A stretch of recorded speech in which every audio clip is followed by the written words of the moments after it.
হঠাৎ করেই বাসায় গেস্ট এসেছিল, তার জন্য হালকা পাতলা কিছু রান্নাবান্না করা হয়েছে। কি কি রান্না করেছি, সেই সাথে গেস্ট কে এসেছে, সবটাই থাকছে আমার আজকের ভিডিওতে। তো চলেন তাহলে আজকের ভিডিওটা শুরু করি। হ্যালো এভরিওয়ান, আসসালামু আলাইকুম। সবাইকে ওয়েলকাম জানাচ্ছি আরও একটা নতুন ভিডিও দেখার জন্য। প্রথমেই বললাম আজকে বাসায় গেস্ট আসবে, আর গেস্ট আসলে কিছু তো রান্নাবান্না করাই লাগে। তো যেহেতু একটা রান্নাবান্নার প্রেশার আছে, তো এখানে আমি ঝটপট করে সকালের নাস্তাটা করে নিচ্ছিলাম। এখানে আমি রুটি ভেজে নিয়েছি, সেই সাথে আগে থেকে চিকেন ফ্রিজে রান্না করা ছিল, সেটা দিয়ে আমি এখন ঝটপট করে সকালের নাস্তাটা করে নিচ্ছিলাম। নাস্তা শেষ করে এই তো দাওয়াতের যে প্রিপারেশন সেগুলোর জন্য চলে আসলাম। প্রথমে রোস্ট দিয়েই শুরু করছি। এখানে রোস্টের জন্য চিকেনটা অলরেডি আমার ভাজা হয়ে গিয়েছে। এটাকে আমি এখন এক সাইডে রেখে এখানে হচ্ছে ভেজিটেবল কারি করব, তার জন্য সবজিগুলোও সেদ্ধ করে নিয়েছি। এখানে সবজির মধ্যে পেঁপে, গাজর, বরবটি এগুলোই নিয়েছিলাম। এখানে কিছু চিকেনের পুর আছে, এটা দিয়ে নাস্তা করা হবে। এদিকে পুডিং বানাবো, তার জন্য ডিমের মিশ্রণটাও রেডি করে নিয়েছি। আসলে দাওয়াতে গেস্ট আসার আগে যদি এই ছোটো ছোটো কাজগুলো করে রাখা হয়, তাহলে কিন্তু গেস্ট আসার দিন এত বেশি প্রেশার পড়ে না। অনেক ঝটপট করেই আসলে ওই দিন কাজগুলো করা যায়, সেই সাথে গেস্টকেও কিন্তু খুব সুন্দর মতো টাইম দেওয়া যায়। তো যাই হোক, এদিকে কিছু কাবাবও করে রেখেছিলাম। আর এখন শুরু করছি গরুর মাংস দিয়ে। আজকে আমি করছি গরুর কালাভুনা। তার জন্য এই তো সব রকমের মশলা, সেই সাথে সরিষার তেল, বেশি করে পেঁয়াজ, টমেটো কেচাপ সব কিছু দিয়ে মাংসটাকে খুব ভালো মতো আমি এখন মাখিয়ে নিচ্ছি। হাত দিয়ে খুব সুন্দর মতো মশলাটা মাখিয়ে নিয়ে এখন যে পাত্রে রান্না করব তার মধ্যে হচ্ছে মাংসগুলোকে ঢেলে নিচ্ছি। এখন সরাসরি চুলায় চলে যাচ্ছি। এই তো বেশ অনেকক্ষণ হচ্ছে মাংসটা আমার কিন্তু রান্না করা হয়ে গিয়েছে। আর প্রথম দিকে কিন্তু একদমই ভিডিও করতে পারিনি। আর আমি কিন্তু এখানে হচ্ছে মাংস সেদ্ধর জন্য পানিও দিয়েছিলাম। তো দেখতেই পাচ্ছেন আমার মাংস কিন্তু একদমই প্রায় হয়ে এসেছে, অনেকটাই সেদ্ধ হয়ে গিয়েছে। কিন্তু ফুল রান্না কিন্তু এখনও শেষ হয়নি।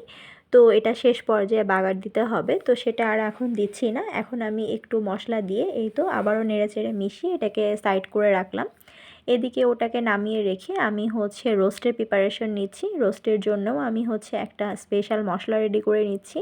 এখানে রোস্টের মশলার সাথে আমি আরও কিছু মশলা অ্যাড করেছি, সেই সাথে এদিকে চিকেনগুলোও তো আগে থেকে ভেজে রেখেছিলাম। তো এগুলোর মধ্যে, এই মশলাটার মধ্যে কিন্তু আমি বাদাম বাটা, পেঁয়াজ বাটা, সেই সাথে টমেটো কেচাপ আরও অনেক কিছু অ্যাড করেছি, বাট সেগুলো আর ডিটেলস আপনাদের সাথে শেয়ার করতে পারলাম না, যেহেতু খুবই ঝটপট করে রান্নাগুলো করছিলাম। আর এদিকে দেখেন এমন একটা অবস্থা, রান্না করতে করতে হঠাৎ করে কারেন্ট চলে গিয়েছে। তো কি আর করব, এই অন্ধকারের মধ্যে যতটুকু পেরেছি চার্জারের আলোতে, সেই সাথে ফ্ল্যাশ লাইট দিয়েই যতটুকু পেরেছি ভিডিও করেছি আপনাদের সাথে যাতে শেয়ার করতে পারি। তো এই তো আমার মশলা কষানো কিন্তু একদমই সুন্দর মতো হয়ে গিয়েছে। এখন এর মধ্যে আমি ভেজে রাখা চিকেনগুলো দিয়ে দিচ্ছি। আসলে দেখা যায় বাসায় গেস্ট আসলে এত বেশি কাজের প্রেশার থাকে, তখন আর সেইভাবে হচ্ছে প্রপার ভিডিও করা হয় না।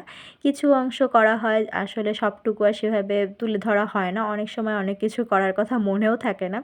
তো এই যে দেখেন আমার কিন্তু রোস্ট রান্না একদম হয়ে গিয়েছে, কিন্তু শেষের দিকে আর ভিডিও করতে পারিনি।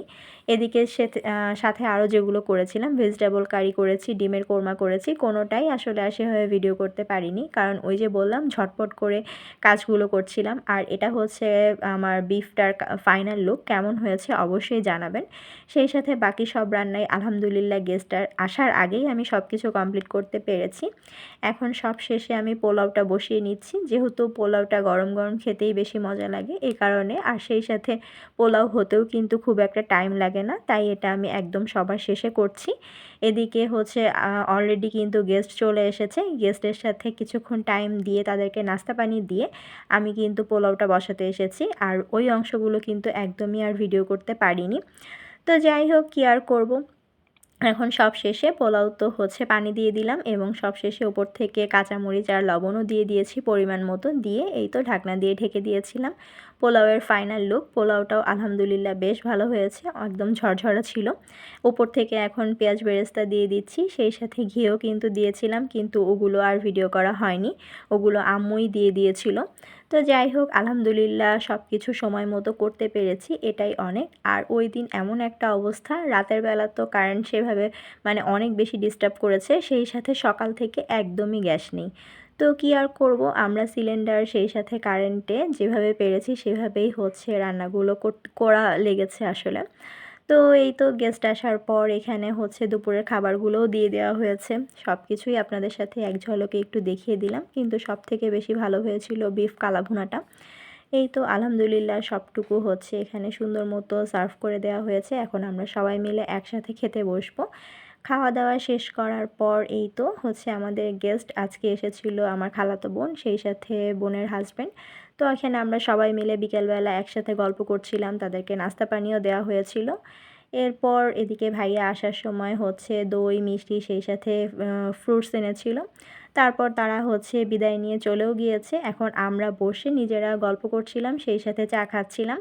তো এই ছিল আজকের খুবই ছোট্ট একটা দাওয়াত ভিডিও। যতটুকু পেরেছি আপনাদের সাথে শেয়ার করার চেষ্টা করেছি। কেমন লেগেছে জানাতে কিন্তু একদমই ভুলবেন না। আর এখন বসে বসে আমি একটা আইসক্রিম খাচ্ছিলাম। আসলে ইদানিং গরমে এত বেশি আইসক্রিম খাওয়া হচ্ছে। যাই হোক, আল্লাহ হাফেজ।